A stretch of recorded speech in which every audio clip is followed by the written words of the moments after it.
السلام عليكم. انا ليلى، واليوم قررت نشارك معكم واحد الاعلان اللي مهم. انا كنقلب على الزوج المستقبلي، ماشي ضروري يكون خدام، ماشي ضروري يكون مسؤول، وماشي ضروري تكون عنده دار او لا طوموبيل، وحتى الاخلاق ماشي مهمين بزاف. المهم واحد الحاجه تكون ضروريه فيه، يكون مقبول شويه، وعافاكم سطروا لي عليها، مقبول شويه. ليلى، واش انت حماقيتي؟ اش كتقولي؟ واش ما سمعتيش بالكيران اش قال؟ ولا بغيتيني نبقى بايره حداك بحال بلارج؟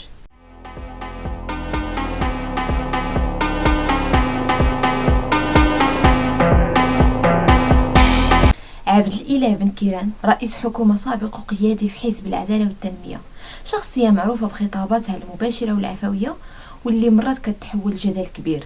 في واحد اللقاء صحفي خرج بن كيران بتصريح وقال: سيدي غير تزوجوا بلا قاعة الحفلات.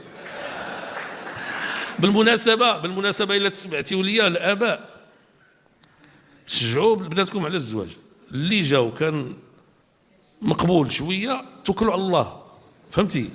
قرقبوا عليه، ما تخليوش يفلت. والبنات ما تبقاوش تقولوا حتى نقرا وحتى نتخدموا، ما كاين لا قرايه. شوف، كل شيء ممكن ديروه ملي تزوجوا، ولكن الا فاتكم الزواج ما غتنفعكم لا قرايه لا حتى حاجه، غتبقاو بوحدكم، فهمتي؟ ولا بحال باللارج، ومازال باللارج راه تيكون.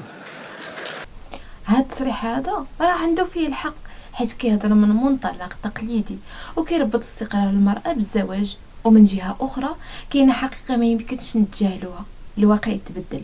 البنت ديال اليوم ماشي هي البنت في الثمانينات، الوعي تغير، التحديات تبدلات، وحتى المفاهيم تطورات. لو انك كنتي كتجمعي غير 500 درهم في الشهر في هذه المده ديال 11 عام، راه كنتي اومو غتلقاي دابا باش تمشي لواحد الابارتمون تكري غير هذا الشهر، تكري كامل، ولا سيري غير شي اوتيل، وكل نهار بنتك كتلعب قدام كنتي كتكركري وكتضحكي، اكيد غادي تبدل الداخل ديالك، غادي تجي خدمه سهله، غيجي كلشي ساهل. غادي ناخذ العرس الامازيغي كمثال، بين الماضي وبين الحاضر. الماضي كان ممنوع على الضيوف يشوفوا العروسه وكنهضروا على نساء ورجال، ولكن دابا الوقت تبدلات، ولا العرس كيتصور ويتوثق، الرجال مع النساء كيكونوا في قاعه واحده، بخلاف الماضي.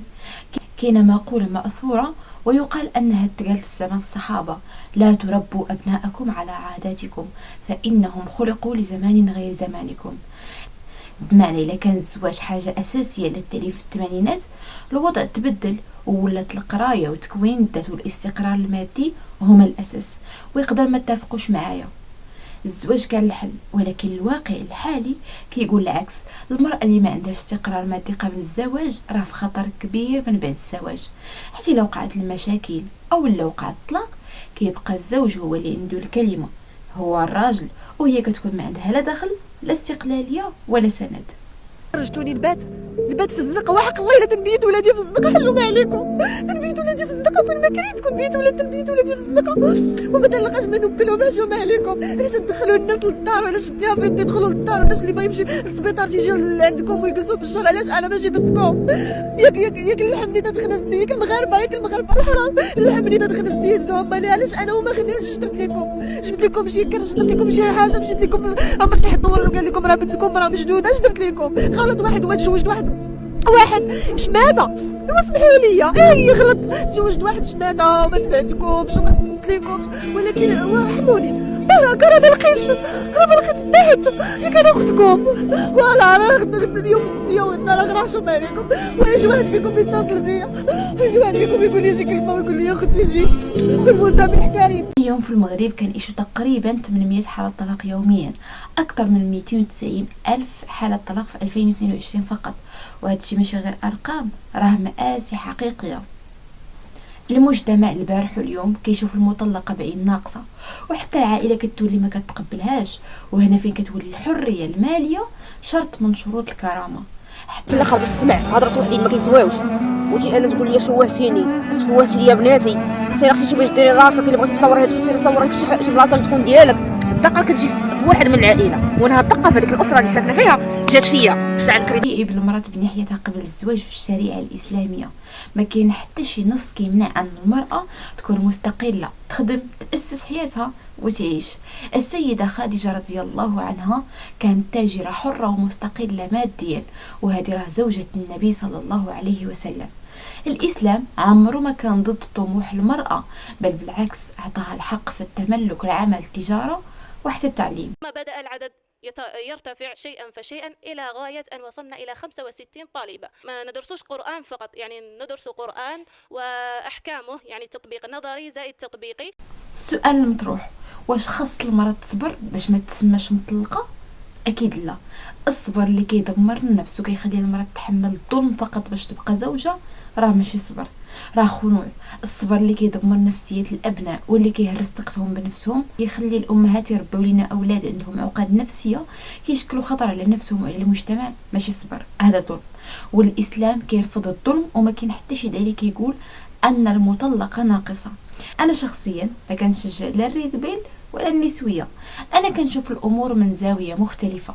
أي مرة ما عندهاش حرفة ماشي مستقلة ماديا فراه هادشي خطر عليها. ماشي ضروري تكون خدامة، ولكن ضروري تكون عندها حرفة في يديها، سواء خياطة، نقش، طرز، طبخ، أي حاجة تضمن بها دخل بسيط، وتكون محترمة وتخدم غير مع نساء مثلا، وتكون حتى منقبة.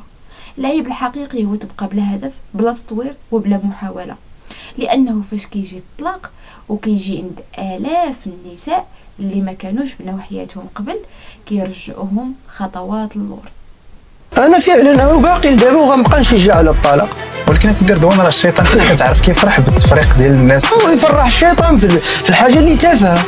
واحد طلق مراته علاش؟ قالت له جيب لي العصير، وقال لا لا، هذه عمرها ما تكون هذه.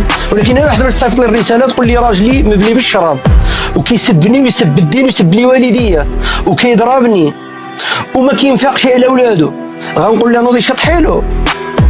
هذه خصها تطلق في الصباح، 2 في 8 الصباح تكون في الباب ديال المحكمه على النبوري. ولكن حنا الكلخ عندنا في المجتمع كيبقاو على ديك المراه صبري صبري صبري صبري صبري، هو ناعس مع ولادو هذه ويقول لها صبري. اصبر انت اذا كنتي في الحاله ديالها، انا ما نقولهاش صبر طلق، لان انت واحد ما يصبر لهذا الظلم هذا. ماشي يبان البنت تعرف وتتعلم وتقرا وتثقف.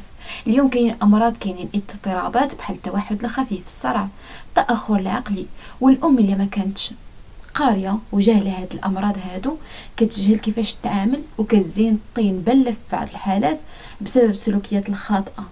راه ماشي كل امراه ما تزوجاتش هي فاشله، وماشي كل وحده مطلقه هي الخاسره. اللي خاصنا نرجعوا ليه هو الحق في اختيار التوقيت، الشريك والطريق. مني شافتو ولفاتو ولا يعني هذوك الوليدات هما اللي كيخليو المراه يطيع عليها الدل. مني شدك التعامل كيفاش الوليدات وكتشوفي تسعيه كتلقى يموك وخوالاتك واي واحد كيقول لك راه ما كاينش اللي يبغي لك ولادك من كثر من باهم.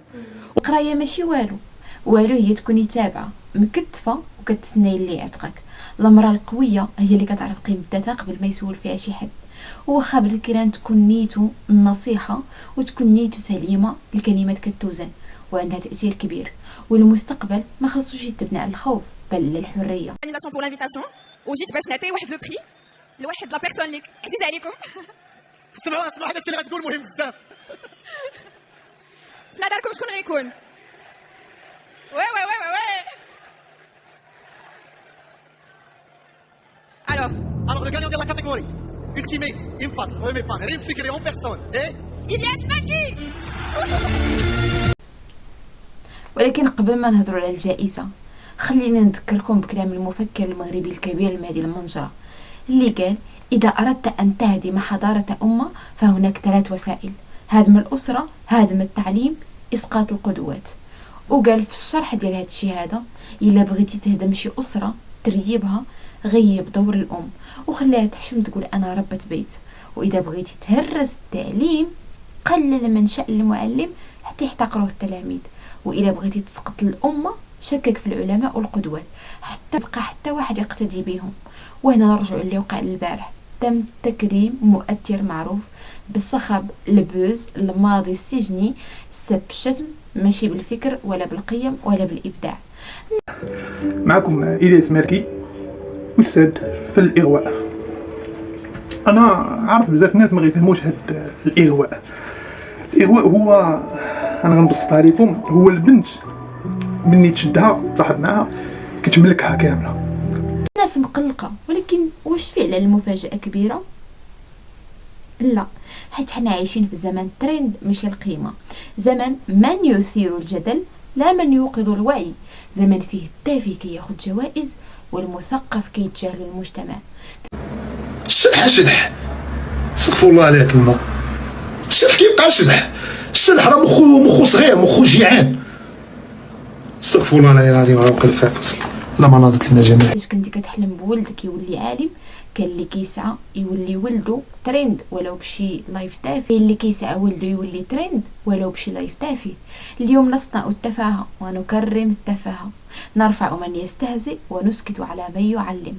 التافه اليوم متفوق علينا كاملين لأنه عرف السوق كيفاش خدام. نشر الميوعة، سوق القبح، حول الانحدار لمادة ضاحكة، وسحب العقول الحضيض بابتسامة. زات احسن ستريمر في المغرب بوك سعار ما قادش الله الى هاد الدراري. انا واش هادشي ماشي نجاح في زمن منكوس؟ ولكن وسط هاد الضجيج كامل كاين اللي كيقاوم، المعلم اللي كيشرح في صمت، الام اللي كتربي بجهاد، صانع المحتوى اللي عنده رساله وما كيبيعش راسو للبوز. هادو ما محتاجين لا جوائز ولا ميكروفون ولا ضوء يتسلط عليهم، لانهم كيخدموا ضميرهم وكيساهموا في بناء جيل واعي. وتاريخيا خليني نرجع معكم واحد القصه شهيره، ملي الصينيين بناو سور الصين العظيم، قالوا هاد السور غيحمينا من اي عدو، ولكن في 100 عام الاولى تم غزو الصين 3 مرات. عارفين كيفاش؟ لا ما نقزوش داك السور وما تسلقوش، ببساطه لانهم عطاو الرشوه للحارس ودخلوا من الباب نيشان. هما كانوا مشغولين ببناء السور ونساو يبنيو الانسان. وهنا مربط الفرس، بناء الانسان اولى من بناء القوانين، الجوائز، الاسوار، ديور العمارات، لانك الا بنيتي الانسان غادي تحمي كل شيء. اليوم التفاهه ماشي خطر على الذوق فقط، راه خطر على الحضاره. الانحدار ما كيخلعناش مادام كاين اللي كيقاوم ضجيج التفاهه العابر. هو القاتل الحقيقي.